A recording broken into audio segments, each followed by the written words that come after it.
to here in this video, especially for the PS5. The PS5 is definitely blowing up again. Starting with a big piece of news, which of course is the support for Kstuff all the way up to firmware 9.00 right now, with 9.xx also in the works. So EchoStretch has been putting in a lot of work getting Kstuff ported, and this is what allows us to run our PS4 fake packages and our PS5 game dumps and homebrew applications on the PS5. So it basically makes the PS5 jailbreakable all the way up to firmware 9.00 so far.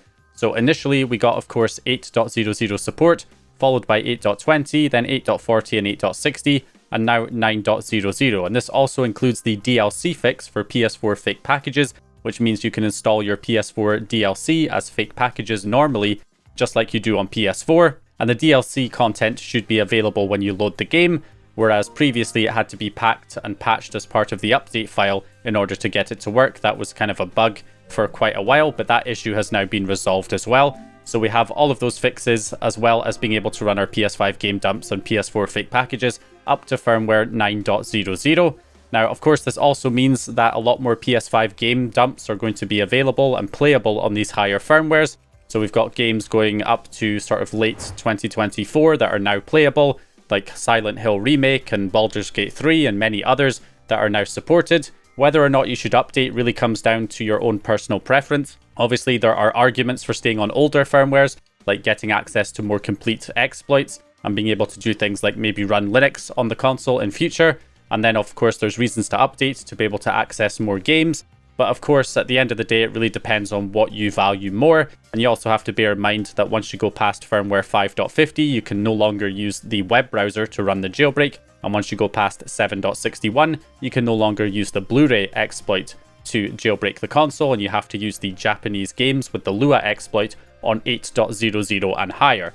But you can always update using a USB drive to any specific firmware if you want to, but I don't want to try and push you in any particular direction. So obviously it is up to you guys on what you decide to do here. Now, technically the PS5 is jailbreakable up to firmware 10.01, but we don't have Kstuff support up to 10.01 yet, although hopefully, fingers crossed, we will be able to get Kstuff support up to that firmware. We just don't know what kind of things in the firmware that PlayStation might have changed to make it more difficult for Kstuff to get ported on those higher firmwares. So we'll have to wait and see if it can be ported up to 10.01. But 10.01 is definitely the highest firmware that we can essentially jailbreak, because the lapse kernel exploit was patched after that point. So of course, with PS4 we got the release of GoldHEN version 2.4b18.6 from Sistro, and this version adds a few new features, especially a couple of ones for people using the Blu-ray exploit. We have a new enable BD app auto kill option in the settings, and this option will just close the disc player automatically once GoldHEN has loaded. So once you've used the Blu-ray exploit to actually load the jailbreak, it will just immediately close it automatically for you, so you can get up and running with the jailbreak faster instead of having to close it manually. Definitely a handy feature. It also has an enable auto eject feature, which can be used to auto eject the Blu-ray disc after you've loaded the exploit successfully. So that's another option, so it will automatically close the disc player and then eject the disc as well. Not a feature I would really use, but it's there for anybody who wants it. So that is what's been added there. We also have a new plugin update feature in the plugin settings. So you can update the plugins online from the official repo and just download all of the latest plugins directly on GoldHEN itself, instead of having to use the PS4 Cheats Manager. Also, if you're offline, you have local ways to install the plugins by copying the plugin zip file to a USB drive or to the internal hard drive on the data folder, and it can allow you to update from those locations as well, not just from the internet. So that's the option there. And it also has now the AIO fix as a toggleable option, so you can enable and disable that plugin, which fixes the black screen and save data corruption issues. That is also built in there. So those are your new options that have been added there in this version of GoldHEN. Now, in order to install it, if you're using the normal Blu-ray exploit from GoldHEN, or if you're using my AIO version, which includes the older version of GoldHEN on the disc, then in order to update it, all you have to do is simply download the latest version of GoldHEN, open up the 7-zip file using 7-zip, and then you can simply extract the goldhen.bin file to the root of a USB drive and rename it to payload.bin, and then simply plug that into your PS4, and then when you load the Blu-ray disc, it will automatically load the one from the USB, and it will copy it to the hard drive, so that the next time you want to load the Blu-ray disc and jailbreak the console again, you will not need that USB drive plugged in with the payload on there. It will just load the updated one that was copied to the hard drive from the hard drive, and you're up and running every time you load the Blu-ray disc. It will load the latest GoldHEN payload, B18.6. So if you're using the official repo or my AIO version, that's the way that you can update GoldHEN without having to burn a new disc. Now, if you are burning a disc for the first time, I have released an updated version of my all-in-one version of the ISO that does now include B18.6 on the disc, so it can load it from the disc directly if you're loading it for the first time. But if you're using that version and you have like an older version of GoldHEN already on the hard drive, it will still prioritize that one. So you're still best to update it with a USB, or simply just delete the payload.bin from the data folder to get rid of that older version, so it will load the updated one from the disk.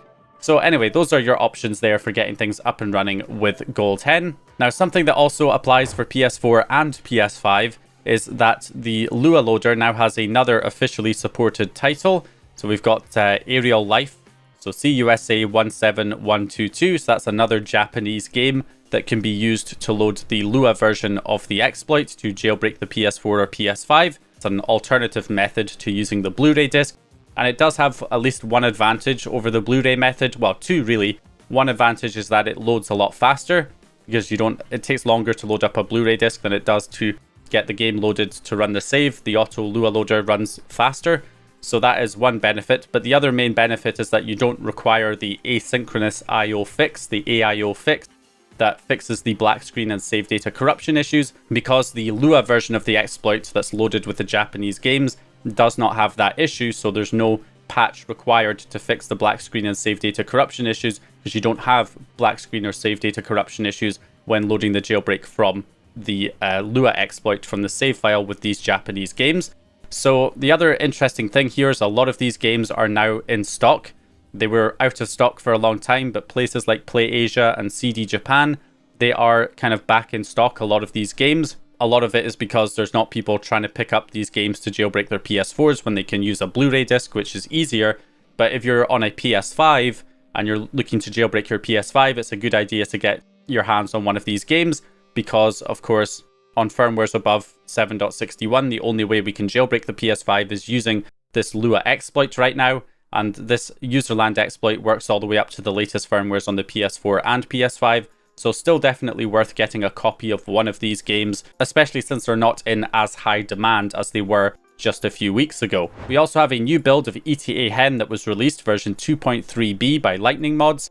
And this version adds a bunch of additional features. We have a new display title IDs on home screen on retail consoles. So this option in the etaHEN settings menu, you can toggle that on, and then all of your applications will show the title ID label above them. Now this is very handy for when you're trying to find certain game patches or DLC or cheats. You need to know what title ID of the game you have, because there's different versions of a game for the European version, Japanese version, US version. Certain special editions of the games will have a different title ID, and then you can't mix and match different patches for the wrong title ID. They will not install. And so you need to make sure you're matching the title ID with any additional content or patches or cheats that you're installing. So being able to just see the title ID there directly above the game is very handy. So that's a feature there that you can toggle on and off. You also have another feature you can toggle on and off, which is the etaHEN cheats option, which is called the game options in the settings. So you can enable that option, and then when you press the options button on one of your games, it will show up with the etaHEN cheats at the top. And if you select that option, it will list all of the available cheats for that title, so that you can just quickly at a glance see what cheats are available for a specific game without having to launch it.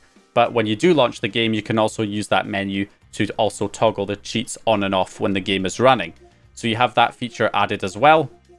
Now, we also have a auto disk eject feature that's been added. So just like on PS4 with GoldHEN, it will auto eject the disk after etaHEN loads up. So that's another feature. And we also have support for payload elfs in the plugins menu for etaHEN. So you can load normal elf files, normal payloads as plugins in etaHEN, instead of having to modify them or convert them into a plugins file. So you can take any of your normal payloads like AirPSX or the web server payload, for instance, and then you can just load them from within etaHEN, or even set them to start up when etaHEN loads. so you can have everything loaded by the time you have etaHEN launched. So this version of etaHEN also has the fake package DLC fix, because it also adds a updated version of Kstuff with 8.00 and 8.20 support. It doesn't have 8.40 or 8.60 support added, although it does have support for those firmwares with the toolbox, which means you can load the toolbox separately with Kstuff disabled, then load the new version of Kstuff that supports up to 8.60 separately, so that you can still get the etaHEN experience without having the updated Kstuff actually built in. And then we also have things like the PS5 debug being updated with 7.xx support, and a few other fixes. I do have a full video breaking down this entire update, so I'll leave that linked down in the video description. So beyond that, etaHEN was also recently open sourced by Lightning Mods. So he says here, etaHEN is officially open source under a GPL v3 license. However, to deter bad actors from changing a few strings, recompiling the CMake lists needed to build etaHEN will not be provided. This ensures people can learn and use code from it with credits without it being stolen. So there's always a debate around whether or not these projects should be open sourced or closed sourced by different developers. Open source is great, of course, because other people can learn from the source code and implement stuff into their own projects so that they can develop their own stuff faster. And generally, of course, we can get other developers coming in to improve etaHEN in different ways, so we can get faster and more developments more frequently, which is definitely handy. But then on the downside, you do get people, of course, stealing the source code and re-uploading it and changing the credits to claim that they created it, or using stuff from etaHEN in their own projects and, you know, not disclosing it and claiming credit for a lot of the developments that are not actually theirs. So you get kind of these kind of problems that come up, especially the bad ones where you can get people taking the code and modifying it and in ways where it's unstable and could cause damage to people's consoles, which we've seen before with certain projects on the PS4 in the past. So it's always kind of a double-edged sword, but hopefully this will be a positive development here for etaHEN.